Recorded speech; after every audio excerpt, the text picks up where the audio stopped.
Assalamualaikum teman-teman, apa kabar nih? Udah lama ya kita nggak ketemu. Oke, sebelum mulai belajar, jangan lupa kita baca doa dulu. Bismillahirrahmanirrahim. Rabbi zidni ilma warzuqni fahma. Amin. Oke, hari ini IPA-nya akan belajar tentang sistem ekspresi.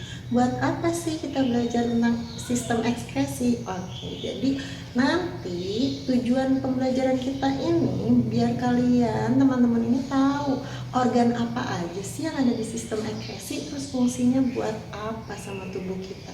Terus kalau misalnya ada ketidakseimbangan dalam tubuh, kira-kira ada penyakit apa aja yang bakal terjadi di sistem ekspresi kita. Oke, kita mulai ya. Jadi kalau teman-teman biasanya tahu tuh sistem ekspresi itu sistem pengeluaran zat. Ternyata di tubuh kita ini gak cuma ada sistem ekskresi loh, ada juga defekasi, ada sekresi, ada ekskresi. Apa perbedaannya dari ketiga itu? Kalau defekasi itu merupakan proses pengeluaran sisa pencernaan lewat anus, jadi itu ada di sistem pencernaan kita.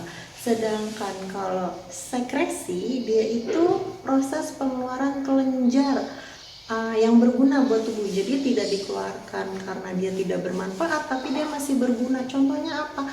Ada enzim sama ada hormon.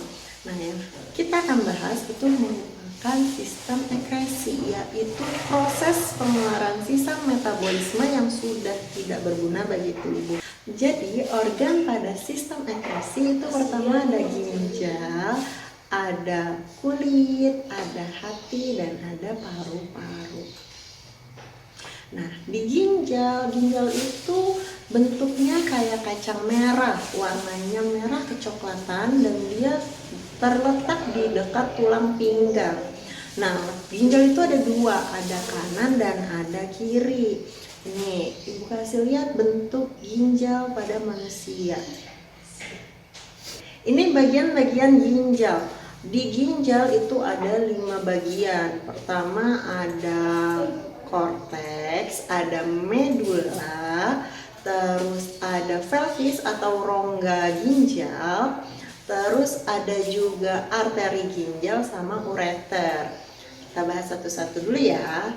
Jadi di ginjal itu ada 3 bagian utama. Pertama ada korteks, ada medula, dan ada si pelvis. Di korteks terdiri dari glomerulus dan capsula Bowman. Sedangkan di medula itu ada tubulus contortus proximal, ada tubulus contortus distal, ada lengkung Henle. Terus kalau di pelvis dia itu merupakan rongga ginjal, tempat muara dari saluran nefron di ginjal. Jadi di ginjal itu ada nefron atau unit fungsional terkecil pada ginjal. Nah, dia dibagi jadi 2, ada badan Malpighi dan tubulus. Kalau badan Malpighi itu yang terdirinya ada di korteks tadi loh, ada glomerulus dan capsula Bowman. Tubulus itu terbagi jadi 4, ada TKP atau tubulus contortus proximal, terus ada lengkung Henle, ada TKD, tubulus contortus distal, dan ada tubulus collectivus. Nah, ini gambar struktur dari nefron. Nah, bisa dilihat ya, glomerulus itu dilindungin sama si kapsula Bowman.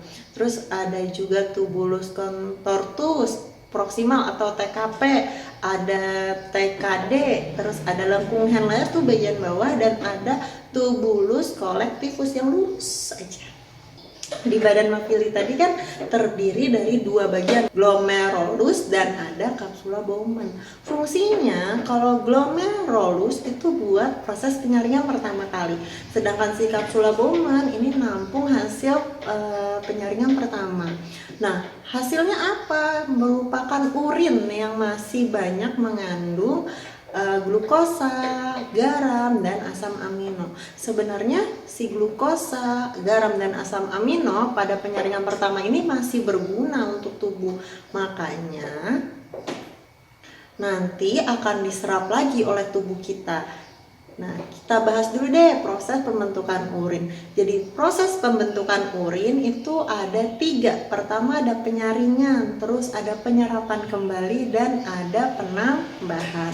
Kalau penyaringan atau filtrasi itu terjadinya di glomerulus. Jadi darah yang mengalir melalui glomerulus itu akan disaring kan. Nah, disaring itu menghasilkan urin primer yang tadi gue bilang dia masih mengandung asam amino, glukosa, dan garam yang masih berfungsi buat tubuh kita. Makanya ada proses kedua yaitu penyerapan kembali atau reabsorpsi. Terjadinya di mana? Ada di TKP, tubulus contortus proximal, dan di lengkung Henle. Jadi diserap tuh yang si glukosa, asam amino, air, dan garam yang masih berfungsi buat tubuh disaring lagi. Nanti hasil penyaringannya atau air yang udah disaring tadi tuh itu namanya urin sekunder. Urin sekunder itu udah nggak ada lagi zat yang diperlukan oleh tubuh. Terus yang ketiga ada penambahan atau augmentasi atau sekresi. Terjadinya di mana? Dia terjadi di tubulus contortus distal atau TKD. Nah, ini kan tadi udah diserap lagi, terus ngapain ditambahin? Nah, dia ini menambahkan zat yang tidak lagi diperlukan oleh tubuh, bisa urea, amonia, ion, terus zat warna. Nah, semua tuh ditambahin di situ. Nah, ini menghasilkan urin sejati, urin yang bisa kita buang pada saat kita buang air kecil. Nah, ini gambarnya nih prosesnya. Jadi tahap filtrasi ada di glomerulus, terus ke kapsula Bowman. Nanti itu kan menghasilkan urin primer. Udah dari urin primer dia masuk ke tubulus proximal. Buat apa? Ada tahap reabsorpsi atau penyerapan kembali. Nah, menghasilkan urin sekunder. Habis itu dia akan dibawa buat ke tahap augmentasi atau penambahan di tubulus distal. Nah, nanti hasilnya urin yang sebenarnya. Nah, kan tadi itu masih di ginjal ya. Jadi di proses di ginjal itu kan udah penyaringan, penyerapan, maka menghasilkan urin sejati. Kalau udah jadi nih urinnya dibawa kemana? Dia akan dibawa ke saluran ureter. Habis itu dia akan dibawa ke kantung kemih untuk ditampung. Jadi kantung kemih tempat kita menampung si urin. Kalau udah penuh, nah kita akan buang melalui uretra. Oke, pada organ kedua di sistem ekskresi itu ada kulit. Nih ada gambar struktur kulit. Ada rambut, ada epidermis, ada dermis, ada hipodermis. Dari lapisan dari atas sampai yang paling bawah. Nah, fungsinya buat apa? Selain nih kulit itu menutupi permukaan tubuh kita, ternyata kulit juga berguna loh buat sistem ekskresi. Dia itu tempat keluarnya keringat. Yang dipengaruhi oleh apa? Dia dipengaruhi oleh suhu, terus aktivitas tubuh, terus makanan yang kita makan, kondisi kesehatan dan keadaan emosi. Nah, keringat yang kita keluarkan itu mengandung apa? Ternyata di keringat kita itu mengandung air, garam, terus sisa metabolisme sel, dan urea serta asam. Nah, ini ya fungsi kulit, melindungi jaringan di bawahnya dari gesekan, benturan, cahaya, kuman, dan zat kimia. Yang kedua, dia mengurangi kehilangan air. Jadi kulit kita ini ngontrol tubuh kita biar enggak cepat dehidrasi. Terus mengatur suhu tubuh. Yang keempat, menerima rangsangan dari luar. Yang kelima, ada alat ekskresi atau pengeluaran keringat. Nah, ini nih struktur dari sel kulit kita. Pertama ada helai rambut, yang bagian paling luar yang bisa dilihat itu kan sel rambut. Terus lapisan paling luar itu namanya epidermis. Di epidermis itu ada pembuluh darah kapiler yang alus-alus itu. Terus ada juga lapisan keduanya ada dermis. Di dermis ini ada kelenjar minyak dan serabut saraf. Jadi keringat kita itu dihasilkan di dermis di lapisan kedua. Lapisan ketiga ada lapisan subkutan atau juga dia itu di bagian paling akhir ya. Nah, itu diisi sama pembuluh darah. Nah, ini juga gambar dari kulit kita. Kulit kita akan semakin tebal dengan bertambahnya usia. Jadi semakin usia kita bertambah, ternyata lapisan kulit kita itu akan semakin menebal, semakin kuat. Gimana sih kulit itu bisa mengatur suhu tubuh? Jadi kulit kita itu ada sistem otomatisnya gitu loh. Kalau dia suhunya dingin, apa yang terjadi? Si rambut-rambut kita ini akan tegak sehingga pembuluh darahnya akan mengkerut. Jadi pas suhu dingin tuh pasti kita tidak menghasilkan keringat. Karena apa? Si pembuluh darahnya mengkerut. Jadi keringat kita itu nggak bisa keluar dan jalannya ditutup oleh rambut karena rambutnya tegak. Sedangkan di suhu panas, rambut-rambut yang di kulit ini lebih landai atau jatuh, sehingga si pembuluh darahnya itu melebar. Nah, apa yang terjadi? Kita bisa mengeluarkan keringat dari kulit kita. Oke, sistem organ ekskresi yang ketiga itu ada hati. Hati itu merupakan kelenjar terbesar di dalam tubuh manusia. Terdapat di rongga perut sebelah kanan atas dan memiliki warna kecoklatan. Fungsinya buat apa? Jadi hati itu punya fungsi ada 4. Pertama, dia menyimpan kelebihan gula dalam bentuk glikogen atau gula otot. Yang kedua, dia merombak kalau misal kita kelebihan asam amino atau kelebihan protein.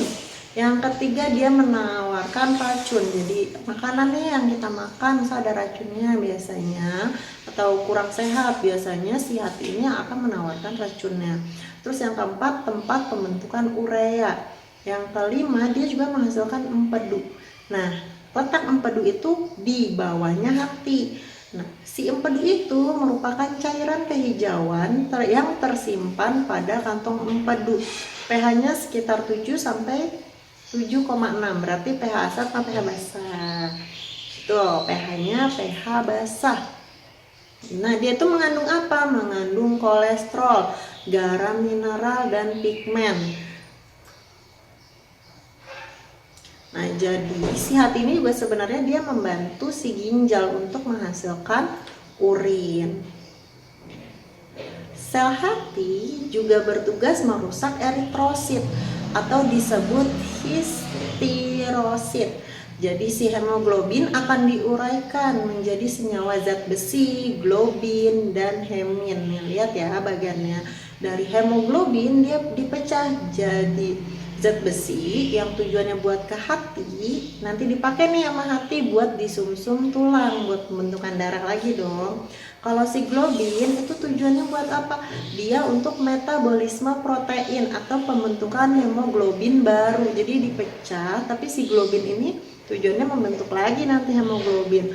Nah, si hemin yang ketiga ini dia itu nanti akan dipecah menjadi bilirubin. Bilirubin nantinya akan dipecah menjadi urobin dan sekkobilin. Biasanya si urobin tuh kita taunya tuh urin. Nah, kalau sekkobilin itu si feses. Jadi nanti tujuannya dibawa ke usus kita. Untuk organ ekskresi yang keempat ada paru-paru. Kalau paru-paru sudah kita udah bahas ya di sistem pernafasan kita.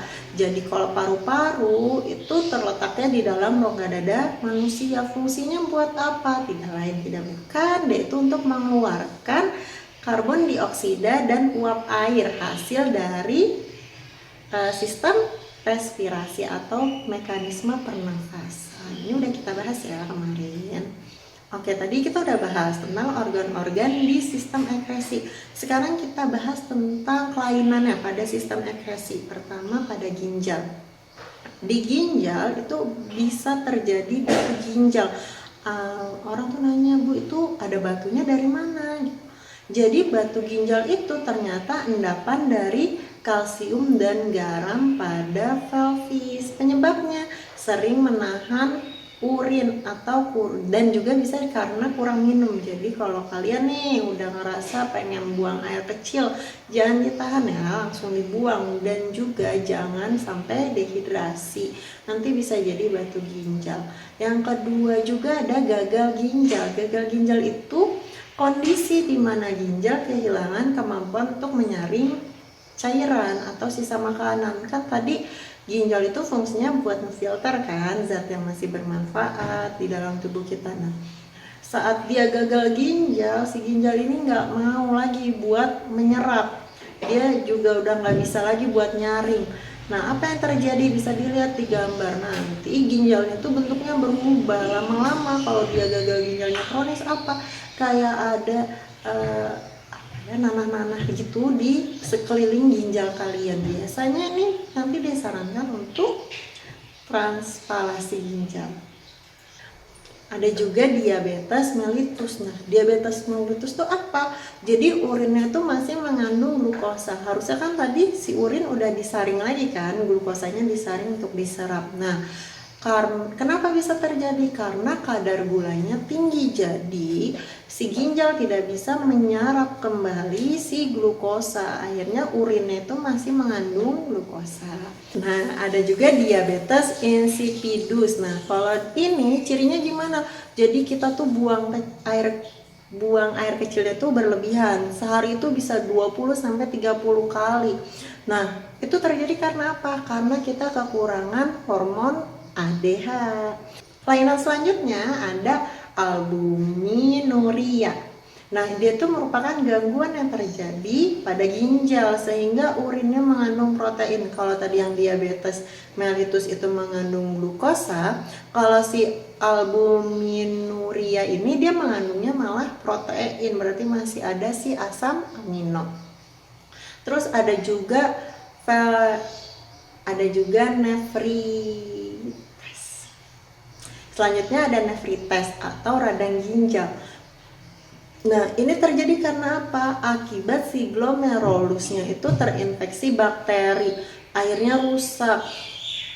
Urea dan asam uratnya itu masuk lagi ke dalam darah, jadi kan harusnya dibuang. Nah, karena si glomerulusnya rusak, harusnya dia nyaring pertama kali, dia nggak bisa nyaring. Akhirnya si urea dan asam uratnya itu masuk lagi ke darah. Terus ada oliguria. Oliguria ini merupakan kerusakan ginjal yang menyebabkan penderita mengeluarkan urin dalam jumlah yang sedikit atau juga bisa nggak ngeluarin sama sekali, jadi malah nggak bisa buang air kecil. Terus ada hematuria. Hematuria ini peradangan atau iritasi yang disebabkan adanya gesekan batu ginjal pada organ urinaria atau pembentukan urin tadi, sehingga menyebabkan urin mengandung darah. Nah, yang terakhir ada poliuria. Nah, ini gangguan yang terjadi karena kemampuan rendah si nefron melakukan reabsorpsi atau penyerapan kembali. Jadi nanti urinnya tuh encer karena masih banyak zat-zat yang masih berguna di dalam tubuh. Oke, sekian materi kita tentang sistem ekresi. Sekian ya teman-teman materi tentang sistem ekresi. Semoga materi ini bisa bermanfaat untuk teman-teman, terus bisa dipahami teman-teman lebih mudah dengan video ini. Sebelum menutup pertemuan kita hari ini, maka baiknya kita tutup dengan istighfar dan doa penutup majelis. Astagfirullahaladzim, astagfirullahaladzim, astagfirullahaladzim, subhanakallahumma wa bihamdika, asyhadu an la ilaha illa anta, astaghfiruka wa atubu ilaik. Sampai ketemu di materi selanjutnya. Assalamualaikum warahmatullahi wabarakatuh.